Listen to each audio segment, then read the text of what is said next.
KLTV Kwentong Kababalaghan.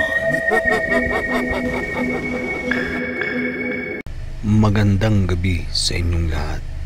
Heto na naman ang panibagong kwento.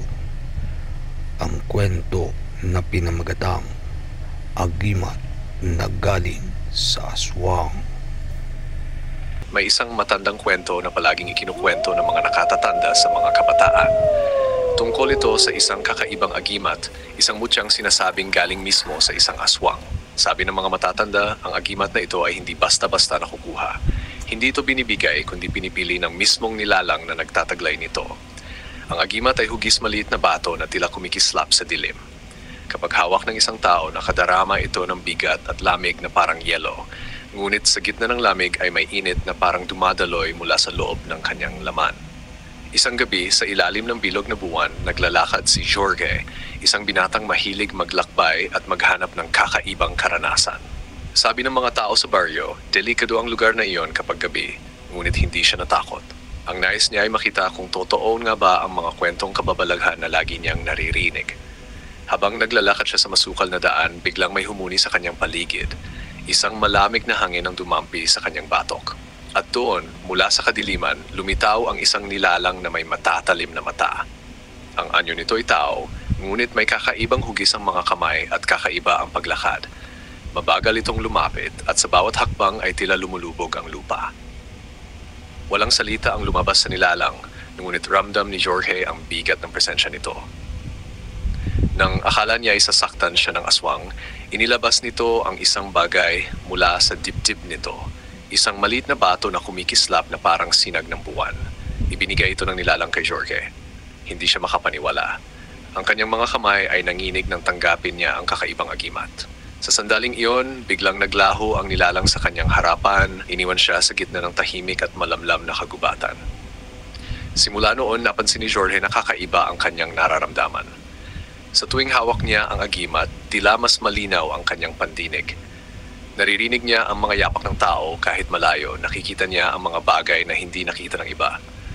Minsan, may mga anino siyang nasisilayan na dumadaan sa paligid ng mga tao, ngunit siya lang ang nakakakita. Habang tumatagal, unti-unti niyang naunawaan na ang agimat ay may kapangyarihang magpakita ng mga nilalang na nagkukubli sa dilim. Ngunit kaakibat ng kapangyarihan ay isang mabigat na tanong. Bakit sa kanya ito ibinigay? At bakit tila sinusundan siya ng malamlam ng mga mata sa tuwing siya ay naglalakad mag-isa? Isang gabi, sa parehong daan sa kagubatan, naramdaman niya ang malamig na hangin. Naramdaman niya rin ang bigat sa kanyang dibdib na parang may nanonood sa kanya. At doon niya napagtanto, ang agimat ay hindi simpleng regalo. Isa itong tanda ng pagpili. Pinili siya ng nilalang na iyon upang makita ang mundo na hindi nakikita ng iba at dala ng agimat ang responsibilidad na bantayan ang kanyang sarili laban sa mga nilalang na palaging nagtatago sa dilim. Mabagal ang kanyang paghinga, mabagal ang kanyang paglakad at sa bawat tibok ng kanyang puso ay ramdam niya ang hiwaga ng agimat. Hanggang sa ngayon, ayon sa mga kwento na matatanda sa baryo, nananatili pa rin kay Jorge ang agimat na iyon. Hindi niya ito isinuko, hindi niya rin ito iniwan. At sinasabi nila, kapag dumadaan ka sa kanilang lugar at nakasalubong mo si Jorge, mapapansin mong may kakaibang liwanag sa kanyang mga mata. Para bang may nakikita siyang hindi mo kayang makita. At iyon ang lihim ng agimat na galing sa aswang. Sa mga sumunod na gabi, hindi na naging tahimik ang buhay ni Jorge. Ang agimat na kaloob sa kanya ay tila may sariling isipan. Kapag inilalagay niya ito sa kanyang bulsa, mararamdaman niyang parang kumikilos ito. Kapag inilalapit niya sa kanyang palad, bigla itong lalamig at magbibigay ng sinag na mahina, wari ilaw ng alitaptap. Isang gabi, sa ilalim ng maulap na langit, naglakad si Jorge pauwi mula sa bayan. Naramdaman niyang mabigat ang paligid at ang mga aso sa mga bakuran ay sabay-sabay na tumahol na para bang may nakikitang hindi nakikita ng tao. Nang ilabas niya ang agimat, biglang tumahimik ang lahat. At sa katahimikang iyon, nakita niya ang mga aninong gumagapang sa bubungan ng mga bahay. Ang mga ito'y mahaba ang kamay, matutulis ang mga daliri at walang malinaw na mukha. Mga nilalang na nagkukubli sa gabi, mga nilalang na hindi nakikita ng karaniwang mata. Unti-unti silang bumaling kay Jorge at doon niya naramdaman ang malamig na haplos ng kanilang mga tingin. Sa halip na umatras, mahigpit niyang hinawakan ang agimat. Nagningning ito ng mas maliwanag at ang mga anino ay biglang umatras, umakyat sa mga punong kahoy at naglaho. Ngunit bago sila tuluyang nawawala, narinig ni Jorge ang isang mahina at mabagal na tinig na tila bumubulong.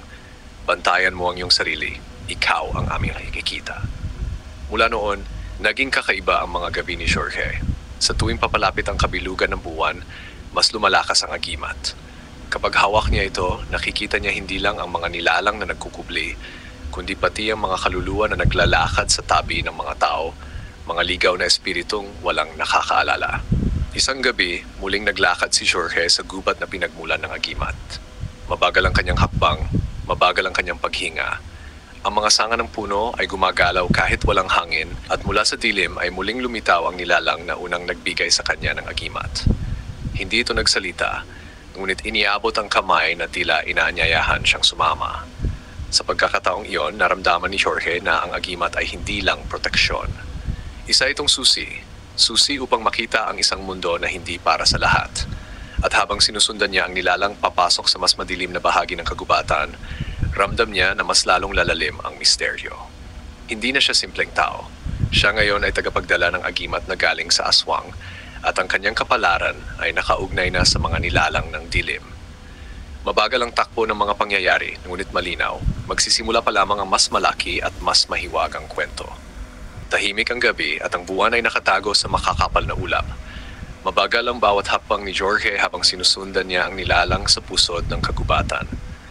Ang agimat na nasa kanyang palalad naglalabas ng mahinang sinag na tila gabay at sa bawat tibok ng kanyang puso ay ramdam niya ang kakaibang bigat ng paligid. Habang lumalalim ang kanyang nilalakaran, napansin niyang unti-unting nagbabago ang itsura ng gubat. Ang mga puno ay nagiging mas mataas, ang mga dahon ay tila mas makapal, at ang paligid ay parang may sarili itong buhay.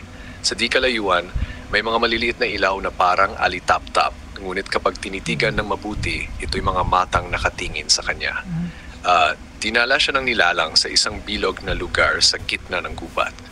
Doon ay may mga aninong hugis tao na nakapalibot. Mabagal ang kanilang paggalaw, tila mga usok na nagkatawang tao. Ang kanilang mga mata ay kumikislap at sa kanilang gitna ay may isang malaking bato na kulay itim. Ngunit sa ibabaw nito ay kumikislap ang liwanag na kagaya ng nasa agimat ni Jorge. Sa unang pagkakataon, nagsalita ang nilalang. Mabagal, mabigat. Ang agimat na hawak mo ay tanda ng pagpili. Ikaw ang piniling makakakita at makarinig ng lihim ng aming mundo. Ngunit tandaan, bawat kapangyarihan ay may kapit. Nang marinig ni Jorge ang mga salita, nanlamig ang kanyang katawan, ngunit hindi siya umatras. Alam niyang ito ang dahilan kung bakit siya napili. Mabagal siyang humakbang palapit sa bato. Sa kanyang paglapit, biglang nagliwanag ang agimat sa kanyang palad at sumagot ang mga aninong nakapalibot. Isa-isang naglabas ng anyo ang mga ito. Hindi tao, hindi rin hayop. May hugis silang kakaiba, may matatalim na pakpak, mahahabang daliri at mga mata na nagliliyab. Ngunit sa halip na manakot, nakatingin lamang sila kay Jorge. Wari sinusukat ang kanyang loob. Kapag tinanggap mo ang kapalaran, muling wika ng nilalang, hindi ka na magiging katulad ng dati. Ikaw ay magiging tagapagdala ng hangganan, isang bantay sa pagitan ng inyong mundo at ng sa amin. Hinawakan ni Jorge ang agimat. Mabagal siyang huminga. At sa kanyang dibdib, naramdaman niya ang kakaibang lakas na hindi niya pa naranasan kailanman. Alam niyang hindi na siya makababalik sa dati niyang tahimik na buhay. Ang mga anino ay nagsimulang umikot sa kanya. Ang hangin ay bumigat. Ang kagubatan ay tila nagsara. At sa gitna ng lahat ng iyon, unti-unti niyang naramdaman ang bigat ng kapangyarihan. Ang agimat ay hindi lamang proteksyon. Ito ay paanyaya at kasunduan. Sa gabing iyon, natanto ni Jorge ang kanyang bagong kapalaran. Hindi na siya basta tao.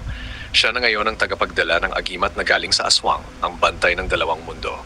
Mabagal ang lahat ng pangyayari, ngunit malinaw, hindi pa ito ang katapusan ng kanyang kwento. Sa halip, ito ang simula ng mas malalim na ugnayan sa mga nilalang ng dilim. Maraming salamat po sa pakikinig at panonood.